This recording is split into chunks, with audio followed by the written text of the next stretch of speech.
Le mérite, c'est une pure construction politique qui est destinée à conforter l'ordre social. L'objectif, c'est le mérite, le travail. La méritocratie dit bien son nom, c'est le gouvernement par le mérite.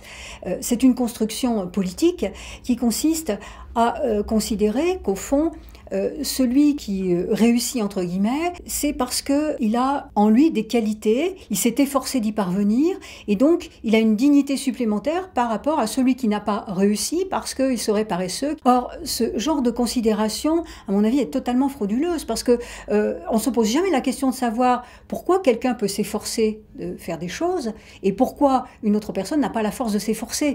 C'est de privilégier la bourse au mérite plutôt que la PL systématique. Donc la notion de mérite, c'est une notion qui est une sorte de dénomination extérieure que l'on va projeter sur les individus pour considérer au fond qu'ils sont responsables de leur destin, ce qui est tout à fait commode d'un point de vue politique, puisque on pourra ainsi rendre chacun responsable de son sort. Ce système effectivement de méritocratie est tout à fait avantageux pour des politiques conservatrices qui veulent justifier l'ordre établi, puisque plutôt que de remettre en cause cet ordre, plutôt que de prendre des mesures sociales, économiques, politiques, culturelles qui amèneraient à plus de justice, à plus d'égalité, eh bien, on considère que chacun reçoit proportionnellement à son mérite, et que donc, les plus méritants sont ceux qui, au fond, réussissent, et les autres, eh bien, ont démérité, et donc n'ont pas à se plaindre de leur sort.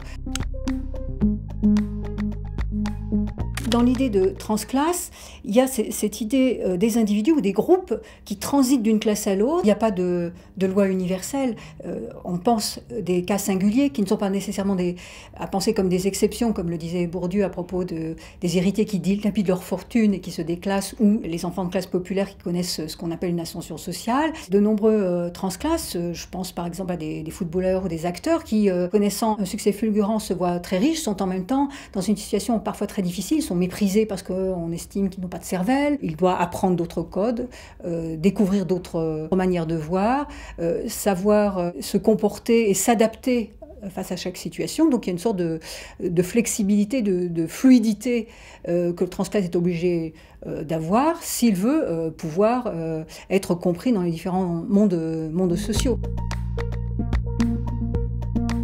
Il n'y a pas une manière unique et homogène de vivre ce passage, et même pour le même individu, ce passage peut être pensé à un moment donné comme un soulagement, puis ensuite comme une douleur. Très souvent, dans les parcours de transclasse, la honte est le symptôme effectivement de l'intériorisation du regard des dominants sur les dominés, et la fierté, c'est l'image peut-être inverse qui consiste à considérer que on a une plus grande valeur parce qu'on aurait fourni davantage d'efforts. Quand on a de la fierté, on valide à l'envers l'idée qu'on a eu du mérite. Or, c'est pour ça qu'une véritable liberté, pour moi, un homme libre est vraiment quelqu'un qui est sans honte ni orgueil.